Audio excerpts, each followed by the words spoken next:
అధ్యక్ష, ఇంతకుముందు ప్రస్తావించినట్టుగా 6 దశాబ్దాల ఆకాంక్ష ఎన్నో సందర్భాలలో ఈ తెలంగాణ సమాజం శక్తినంతా కూడదీసుకొని అమరులైనా పర్వాలేదు ఈ తెలంగాణ రాష్ట్రాన్ని సాధించుకోవాలని 6 దశాబ్దాలు వీరోచితంగా పోరాటాలు చేసింది. ఆ పోరాటాలలో ఉస్మానియా కాకతీయ యూనివర్సిటీలు ఒక ప్రత్యేకమైన భూమికను పోషించినాయి. ఉన్నత విద్యలు చదవాలని, తద్వారా తమ కుటుంబము ఆ పిల్లల యొక్క బంగారు భవిష్యత్తు ఉండాలని తండాలలో, గూడాలలో, మారుమూల పల్లెల్లో పేదలు, అత్యంత నిరుపేదలైన బహుజనులు వాళ్ళ పిల్లల్ని ఉస్మానియా కాకతీయ యూనివర్సిటీలకు పంపించడం జరిగింది. కానీ సామాజిక బాధ్యతతో సమాజాన్ని పట్టి పీడిస్తున్న సమస్యల్ని పరిష్కరించుకోవాలంటే విద్య ఒక్కటే కాదు, పోరాటం కూడా చెయ్యాలి. ఈ 4 కోట్ల తెలంగాణ ప్రజల పక్షాన మేము నిలబడాలి అనే ఒక సామాజిక బాధ్యతతోని లక్షలాది మంది విద్యార్థులు ఉద్యమ బాట పట్టిండ్రు అధ్యక్ష. వారి స్ఫూర్తితో 6 దశాబ్దాలు తొలి దశ తెలంగాణ ఉద్యమం కావచ్చు, మలి దశ 1996 తెలంగాణ జనసమితి ఆధ్వర్యంలో జరిగిన మలి ఉద్యమం కావచ్చు, రకరకాల రూపాలలో తెలంగాణ ప్రజలు సందర్భము సమయము వచ్చినప్పుడల్లా ప్రత్యేక రాష్ట్ర ఆకాంక్షను వెల్లువెత్తుతూనే చూపించిండ్రు అధ్యక్ష. కానీ వివిధ కారణాల చేత వాయిదాలు పడుతూ వస్తున్నప్పుడు ఇక ఎలా అయినా సాధించాల్సిందే, చివరి రక్తపు బొట్టు వరకు, ఆఖరి శ్వాస వరకు తెలంగాణ సాధించడం కోసమే సమిధలైనా పర్వాలేదు అని చెప్పి ఆనాడు యువత ఈ రాష్ట్ర సాధనకు ముందుకు వచ్చి ఓ శ్రీకాంతాచారి, ఓ కానిస్టేబుల్ కిష్టయ్య, ఓ యాదయ్య, ఓ ఈశాన్ రెడ్డి, ఎంతోమంది విద్యార్థులు ఉద్యమకారులై ఆకాశంలో తారా జువ్వలై వెలిగి ఈ తెలంగాణ రాష్ట్రాన్ని సాధించాలన్న పట్టుదలతో అమరులైన అధ్యక్ష.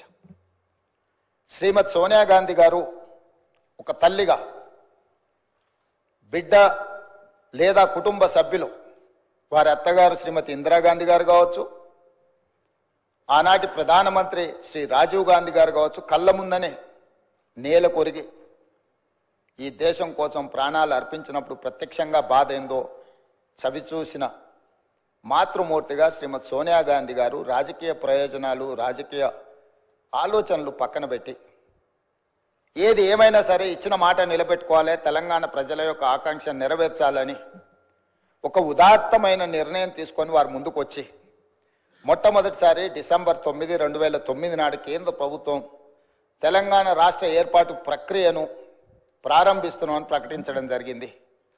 ఆ తర్వాత చాలా అవాంతరాలు, ఒడిదుడుకులు ఎదురైనా వారు తెలంగాణ రాష్ట్రాన్ని ఇవ్వడం జరిగింది. తద్వారా పార్టీ పరంగా, కేంద్ర ప్రభుత్వ పరంగా ఏమేం కోల్పోయిందో ఈ సందర్భంగా నేను ప్రస్తావించదలుచుకోలేదు. ఎందుకు అని అంటే ఈ డిసెంబర్ 9కి ఒక గొప్ప అంశము ఉన్నది కాబట్టి రాజకీయాలను మిగతా 364 రోజులు మాట్లాడుకోవచ్చు, ఈరోజు రాజకీయాలను ప్రస్తావించవలసిన అవసరం లేదన్న ఆలోచనతోటి తెలంగాణ ఉద్యమ సందర్భంగా రకరకాల సంస్థలు, రాజకీయ పార్టీలు వాళ్ళదైన నమూనాలో తెలంగాణ తల్లిని స్ఫురించే విధంగా వారు కొంత కార్యాచరణ చేపట్టినారు. ఏవి కూడా అధికారికంగా ఈనాటి వరకు ఉమ్మడి రాష్ట్రంలో కానీ, ఏర్పడ్డ ప్రత్యేక తెలంగాణ రాష్ట్రంలో 10 సంవత్సరాలు గత ప్రభుత్వం కానీ, టీజీ విషయంలో కానీ, తెలంగాణ రాష్ట్ర గీతం విషయంలో కానీ తెలంగాణ తల్లి ప్రతిరూపాన్ని సృష్టించడం ద్వారా తెలంగాణ ప్రజల యొక్క ఆకాంక్షను నెరవేర్చాలని ఆలోచన చేయలేదు అధ్యక్ష. ప్రజలెన్నుకుని ప్రజాప్రభుత్వం అధికారంలోకి వచ్చిన ఎంబడే ప్రజల ఆకాంక్ష మేరకు పనిచేయాలని టీజీని పునరుద్ధరించుకోవడమే కాదు, ఆనాడు ఉద్యమ సందర్భంగా బండ్లపైలనే కాదు గుండెలపైన రాసుకున్న టీజీని పునరుద్ధరించడం ద్వారా తెలంగాణ ఆత్మగౌరవ ప్రతీకగా టీజీని ఈరోజు మనం రాసుకుంటున్నాం గొప్పగా. అదేవిధంగా ఉద్యమం సందర్భంలో వేలాది లక్షలాది మంది ఉద్యమం బాటం వైపు నడిపించిన జయ జయ హే తెలంగాణ ఒక గొప్ప స్ఫూర్తిని, పోరాట పటిమను, ఉద్యమ బాట వైపు నడిపించిన గొప్ప గీతాన్ని మనం రాష్ట్ర గీతంగా ఆ రోజు మనం చేసుకోవాలనుకున్నాం. కానీ 10 సంవత్సరాలు తెలంగాణ రాష్ట్రానికి అసలు రాష్ట్ర గీతమే లేకుండా పోయింది అధ్యక్ష. అందుకే తమరు స్పీకర్గా బాధ్యత చేపట్టిన తర్వాత, ఈ ప్రభుత్వం ఏర్పడ్డ తర్వాత దశాబ్దాల కాలం పాటు త్రిలింగ దేశం నుంచి తెలంగాణ రాష్ట్రంగా అవతరించిన తెలంగాణకు రాష్ట్రీయ గీతం లేకపోవడం ఒక లోటుగా భావించి ఆ జయ జయ హే తెలంగాణ గీతాన్ని రాష్ట్ర గీతంగా మనం ఈరోజు పొందుపరుచుకొని ఏ శుభకార్యం మనం చేపట్టినా, రాష్ట్ర ప్రభుత్వ అధికారిక కార్యక్రమాలు చేపట్టినా జయ జయ హే తెలంగాణను పాడుకుంటూ ఈరోజు మనం పనిలో ముందుకు సాగుతున్నాం అధ్యక్ష. అదేవిధంగా 10 సంవత్సరాలు గత ప్రభుత్వంలో తెలంగాణ తల్లి ప్రతిరూపమే అధికారికంగా లేదు అధ్యక్ష. ఒక లోటు.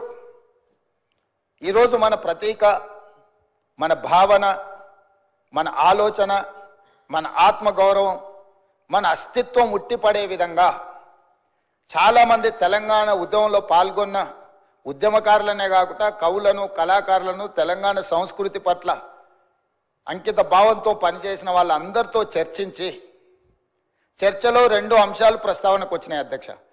ఒక అంశం తెలంగాణ దేవత, రెండవ అంశం తెలంగాణ తల్లి.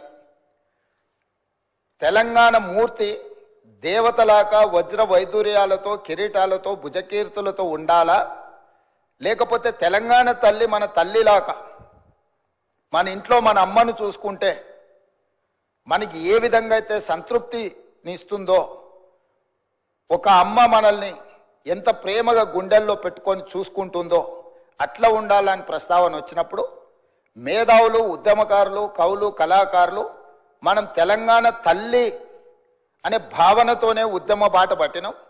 మనకు తల్లి కావాలి, దేవత గుడిలో ఉంటుంది, తల్లి మన ఇంట్లో ఉంటుంది, తల్లి ఒళ్ళో మనం పెరుగుతాము. కాబట్టి మనం తల్లి ప్రతిరూపమే పెట్టుకోవాలని చెప్పి వాళ్ళందరూ సూచన చేసి ఈరోజు ప్రతి ఇంట్లో కన్న తల్లిని చూసే విధంగా ఈరోజు తెలంగాణ తల్లిని చూసిన తెలంగాణ సమాజంలో ఎవరైనా, అది తమరు కావచ్చు అధ్యక్ష, నేను కావచ్చు, లేదా మా శాసనసభ్యులు ఎవరైనా, ఈరోజు సభలో ఉన్న ఏ సభ్యుడికైనా తెలంగాణ తల్లిని చూస్తే సొంత మాతృమూర్తిని చూసిన ఒక గొప్ప అనుభూతితో తెలంగాణ సంస్కృతి, సాంప్రదాయాలు, అస్తిత్వం, బహుజనుల తెలంగాణ తల్లిని ఈరోజు మనం ప్రతిష్ఠించుకుంటున్నాం అధ్యక్ష.